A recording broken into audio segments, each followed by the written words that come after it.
Mother mother Teresa कौन थी और उन्होंने अपने जीवन में समाज के लिए क्या क्या किया, दीन दुखियों के लिए क्या क्या किया, ऐसी एक महिला के बारे में उनका हम जीवन परिचय आप लोगों के समक्ष रख रहे हैं। और समाज सेविका और देश की सेवा करने वाली महिला के बारे में आप लोग ज़्यादा से ज़्यादा लोगों तक इस बात को पहुंचाएं, जिससे समाज में जागरूकता बढ़े और समाज एक खुशहाली की ओर अग्रसर हो। चलिए, तो आज हम मदर टेरेसा के बारे में आपको बताना शुरू कर रहे हैं। मदर टेरेसा का जन्म 26 अगस्त 1910 को इसका ये जगह है स्कापजे, और अब उसको मैसेडोनिया, अब उसका नाम हो गया है मैसेडोनिया में हुआ था। इनका असली नाम था अगेनस गोजा बायोजीजू, अगेनस गोंजा बायोजीजू था नाम, और पिता का नाम था निकोला बायोजू। ये एक छोटे से व्यवसायी थे, और माता का नाम था दाना बायोजू। और इनकी 8 वर्ष की उम्र में ही इनके पिता का देहांत हो गया था, और ये इनके परिवार की पूरी जिम्मेदारी इनकी माँ के ऊपर आ गई। और पूरी जिम्मेदारी माँ के ऊपर आने पर इनको थोड़ा इनकी माँ को थोड़ा परेशानियाँ और कठिनाइयाँ हुई। तो मदर टेरेसा अपने भाई बहनों में सबसे छोटी थी और बहुत ही परिश्रमी थी। इसके साथ साथ इनकी जो और बहन थी, उसके साथ ये पास के गिरजाघर में गायन का काम भी करती थीं, मुख्य गायिका भी थीं।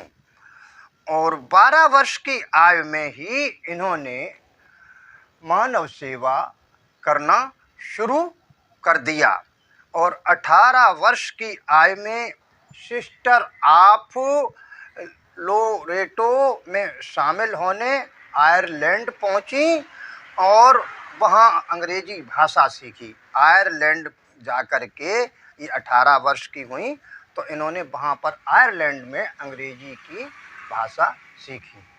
और 6 जनवरी 1929 को लोरेटो कॉन्वेंट स्कूल कलकत्ता की शिक्षिका बन गई। एक कलकत्ता में लोरेटो कॉन्वेंट था, उसकी ये शिक्षिका बन गई, और 1944 में वहाँ की ये हेड मास्टर बन गई, उस स्कूल की हेड मास्टर बन गई। और उसी वक्त 1943 में देश में और बड़े बड़े शहरों में बहुत भारी अकाल पड़ा, तो वहाँ बहुत से लोग मर गए, बीमारी से मर गए। कोई युद्ध फिद्ध नहीं हुआ, अकाल पड़ने से मर गए। कुछ खाना से न मिलने पर मरे, कुछ बीमारियों से मर गए। 1946 में हिंदू मुस्लिम दंगे में कलकत्ता शहर की स्थिति बहुत भयानक हो गई थी, तो इनके दिल पर बहुत भारी आघात पहुंचा। उसी समय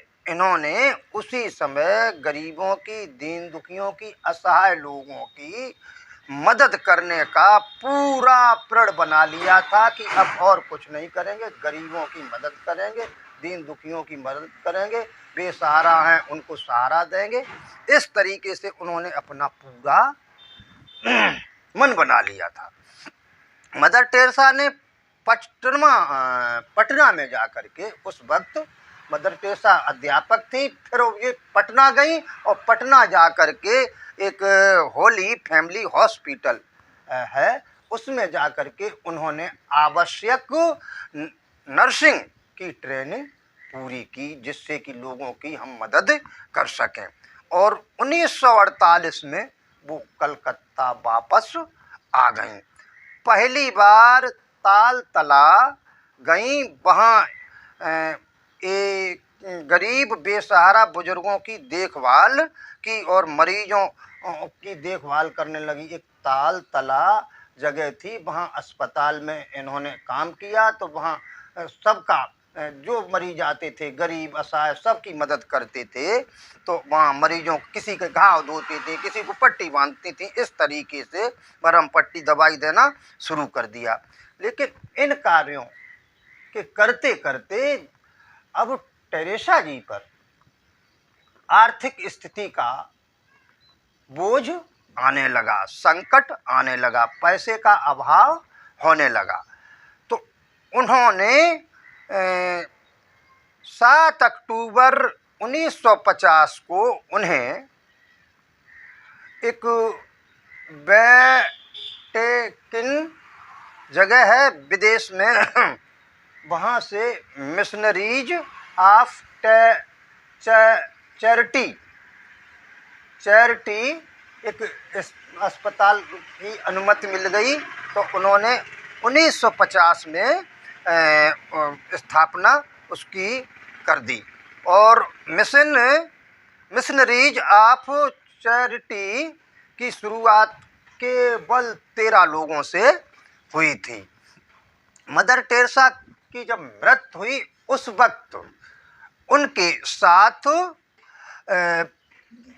4000 से अधिक दुनिया भर में सिस्टर्स काम करने लगी थी। उनकी सिखाई हुई, उनकी अनुयायी 4000 सिस्टर्स। और मदर टेरेसा ये क्रिश्चियन जात से थी, ईसाई थी। इन्होंने कभी भी किसी भी समाज के साथ भेदभाव नहीं समझा, सबको अपना एक समान समझा। और मदर टेरेसा ने निर्बल हृदय, निर्बल शिशु सदन की एक स्थापना की। ये भवन निर्बल और गरीब, असहाय और दीन दुखियों के लिए खोले थे। सच्ची मेहनत और लगन से काम किया, सच्ची मेहनत और लगन से किया गया काम कभी असफल नहीं होता है। इस कहावत को मदर टेरेसा ने बिल्कुल सही और हकीकत जना दिया। लोगों के बीच उन्होंने इतनी मेहनत अपने दिलो दिमाग से की और लोगों के बीच वो सबकी हितैषी और सबकी प्रिय बन गई। मानवता सेवा में और अनेक कार्यों में इनको कई तरीके का सम्मान मिला और पुरस्कार मिला। तो पुरस्कार मिला पद्मश्री 1962 में। पद्मश्री जो पुरस्कार होता है 1962 में भारत सरकार द्वारा दिया गया था। और 1980 में इनको सर्वोच्च नागरिक सम्मान भी भारत सरकार द्वारा दिया गया। और 1985 में मेडल ऑफ फ्रीडम संयुक्त राज्य अमेरिका द्वारा इनको नवाजा गया। और 1979 में नोबेल शांति पुरस्कार इनको प्रदान हुआ। उस पुरस्कार को इन्होंने बेच कर 1,92,000 डॉलर गरीबों और असहायों के लिए बांट दिए, उनकी सेवा में खर्च किए। और 1983 में 73 वर्ष की आयु थी। 1983 में जब इनकी 73 वर्ष की आयु थी तो इनको पहली बार दिल का दौरा पड़ा। और मदर टेरेसा जब दौरे से ठीक हुई तो ये फिर रोम में अपने पोप जॉन पॉल से मिलने गईं। रोम गई, वहाँ इनके एक पोप जॉन पॉल जो इनके गुरु थे या कोई हितैषी थे, उनसे मिली। उसके बाद में 1989 में इनको हृदयघात फिर दौड़ा पड़ा और 1991 में इनको निमोनिया हो गई और मॉस्को में इनका निधन नहीं, मॉस्को में ये इन्होंने इलाज कराया और 13 मार्च 1997 को इन्होंने जो एक वो अस्पताल खोला था उसके अपने पद से इस्तीफा दे दिया और 5 सितंबर 1997 को इनका देहांत हो गया। उस वक्त 4000 इनकी सिस्टरें काम करती थी पूरे देश में और 300 से ज़्यादा अन्य सहयोगी संस्थाएं काम कर रही थी इनके साथ मिलकर, जो पूरे विश्व के 123 देशों में संचालित कार्य को कर रही थीं। मदर टेरेसा के विचार थे कि यदि आप 100 लोगों को खाना न खिला सको तो कम से कम एक व्यक्ति को तो खाना खिला दो जो गरीब असहाय और बेसहारा है, उसको एक लोगों को खाना खिला दो। और इसी तरीके से आपस में प्रेम से रहना सीखो, प्रेम का संदेश सुनाओ, प्रेम से दूसरे लोगों से बात करो। जब आप प्रेम से दूसरे लोगों को बात करेंगे तो प्रेम अमूमन एक दूसरे के प्रति हो जाएगा। और अकेलापन सबसे भयानक गरीबी है। उन्होंने कहा था कि अकेलापन, जो व्यक्ति अकेला रहता है वो सबसे भयानक गरीबी है। प्रेम हर मौसम में होने वाला फल है, हर व्यक्ति के अंदर पहुंच सकता है। और कहा कि अनुशासन और लक्ष्य की उपलब्धि के बीच का पुल है। अनुशासन लक्ष्यों और उपलब्धि के बीच का पुल है, जिसको सब कोई पा सकता है अगर अनुशासन में रहेगा और अपने लक्ष्य की कामना करेगा। तो सादगी से जियो ताकि दूसरे भी जी सकें। दया व प्रेम भरे शब्दों से छोटे हो सकते हो, लेकिन वास्तव में उनकी गूंज अनंत होती है। ये रही हमारी मदर टेरेसा की कहानी और हमने आप लोगों के बीच रखी और इसको ज़्यादा से ज़्यादा लोगों के बीच भेजें जिससे समाज जागृत हो। नमो बुद्धाय।